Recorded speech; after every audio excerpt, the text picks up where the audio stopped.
Bonjour à tous, ici Manon Fabre. Bienvenue sur ma chaîne, où on explore ensemble le monde des aliments, leur composition et les critiques qui en découlent. Si vous voulez mieux comprendre ce que vous mangez et faire des choix éclairés, n'hésitez pas à vous abonner pour rester informé. Prêt à découvrir? C'est parti. Bonjour à tous. Dans cette vidéo, je vais aborder un sujet qui nous touche tous, l'obésité chez les enfants. Ensemble, nous allons explorer des solutions simples et efficaces pour encourager nos petits à manger sainement et à bouger davantage, le tout en famille. Je partagerai des conseils pratiques, des idées de repas équilibre et des activités amusantes à faire ensemble. Alors, préparez-vous à découvrir comment créer un environnement sain et actif pour nos enfants. C'est parti! Aux États-Unis, dans certains États, l'obésité touche une personne sur 3, 33,5% en Virginie de l'Ouest, 33% dans le Mississippi, 32% dans le Missouri. Une maladie qui frappe de plus en plus jeunes. En France, le surpoids des enfants devient un réel sujet de préoccupation. Chez les plus jeunes, le dépistage et la prise en charge du surpoids et de l'obésité sont en effet soumis à diverses contraintes. Réunis lors d'un colloque consacré à ce problème, pédiatres, psychiatres et élus ont souligné l'importance du mode de vie de l'enfant, qu'il faut parfois totalement revoir. Faut-il dépister l'obésité chez l'enfant? Pour lutter contre l'obésité et le surpoids chez l'enfant, diverses actions d'envergure nationale, publication du plan obésité, recommandations de la Haute Autorité de Santé, etc. ou locales, EHPAD, sont menées. Le maître mot reste toujours la prévention.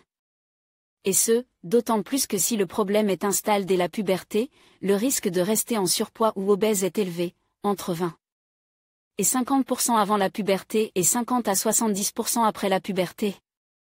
Faut-il alors favoriser un dépistage précoce?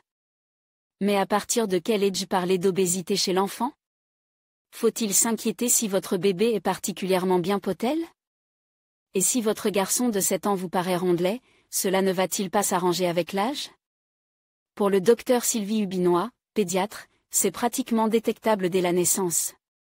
Un enfant qui prend beaucoup de poids pendant la première année de développement a plus de chances de devenir obèse à 7 ans.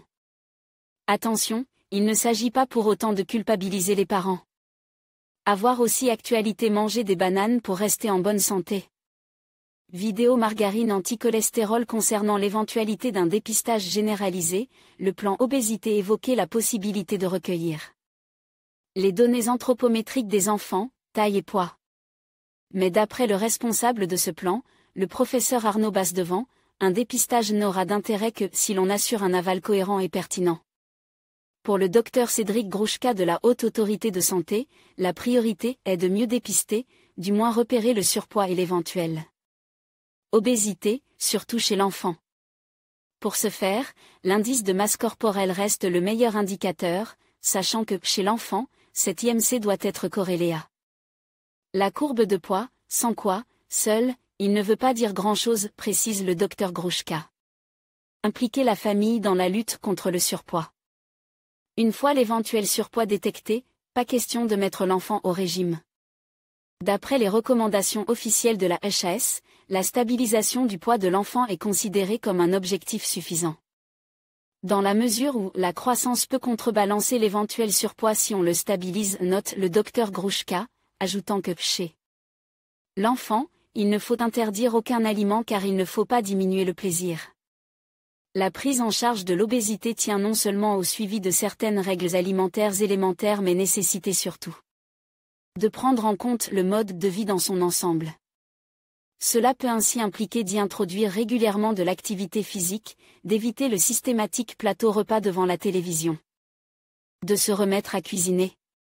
En somme, de réapprendre la vie familiale. Il faut favoriser l'éducation à la santé de toute la famille, martelait le docteur Marc Groen, psychiatre au CHU de Nancy. Le mode de vie est capital, autant que l'alimentation. Un constat partagé par le docteur Anne Lacuisse-Chabot, endocrinologue, l'obésité est une maladie multifactorielle. Il faut faire attention à ne pas se focaliser uniquement sur l'alimentation, qui ne représente qu'une partie du problème.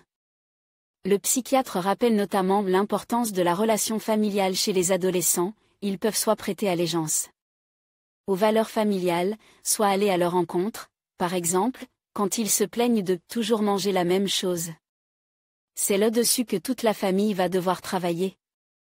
Mais pour la pédiatre, le docteur Hubinois, chez les adolescents, il y a très souvent un problème d'adhésion, ce qui fait que nous, pédiatres, nous avons toujours l'impression d'arriver trop tard. Pour elle aussi, tout le mode de vie de la famille doit être repensé.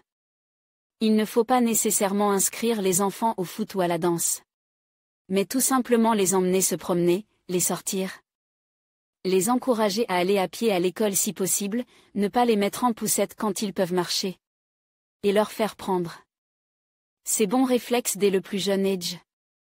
Surpoids, la mobilisation globale des acteurs locaux est efficace. Autre constat partagé par les professionnels, les parents ne savent plus vraiment cuisiner. D'où une faible appétence pour des produits vrai et à contrario, une forte dépendance des produits préparés, généralement riches en sucre, sel et matières grasses. En 1997, la plupart des gens savaient encore faire la cuisine, déplorait le docteur Jean-Marc Quatlin, chirurgien viscéral. Aujourd'hui, ça n'est plus du tout le cas. Alors pourquoi ne pas donner des cours de cuisine à l'école par exemple ? C'est d'ailleurs l'une des actions menées dans le cadre du programme EPOD, aujourd'hui rebaptisé Vivons en forme, VIF. Ces cours sont dispensés aussi bien aux parents qu'aux enfants pour leur apprendre à cuisiner à moindre coût des fruits au quotidien. La mobilisation de l'ensemble des acteurs locaux à l'échelle de la ville et une offre de proximité conforme aux recommandations du PNNS a permis d'aider les familles à modifier en profondeur et durablement leur mode de vie. Ce programme base sur une approche globale a été un réel succès. Entre 2005 et 2009, la proportion d'enfants obèses et en surpoids dans les villes EPOD passe de 20,57% à 18,83% et de 23,7% à 23,15% pour les quartiers ZEP. Une réussite à mettre au crédit des médecins, élus locaux, associations que du personnel d'éducation scolaire et des familles. Car dans les 250 communes VIF de France, tout le monde est impliqué et on mise beaucoup sur les actions de prévention autour de l'offre alimentaire mais aussi de l'activité physique. La santé de nos enfants passe par une réflexion globale sur notre mode de vie, sur l'importance de la transmission familiale ainsi que l'implication globale des différents acteurs, médecins, élus, associations, industriels et bien entendu les parents. L'enjeu est important. Aux États-Unis, le problème de l'obésité est tel que pour la première fois depuis 30 ans, les jeunes Américains pourraient vivre moins longtemps que leurs parents. En conclusion, il est essentiel de comprendre que la lutte contre l'obésité infantile nécessitait un engagement collectif. En adoptant des habitudes alimentaires saines et en intégrant l'activité physique dans notre quotidien, nous pouvons créer un environnement propice au bien-être de nos enfants. N'oublions pas que chaque petit geste compte et que le soutien familial est crucial. Ensemble, mangeons mieux et bougeons plus pour un avenir en santé. Merci de nous avoir suivis et à bientôt pour d'autres conseils.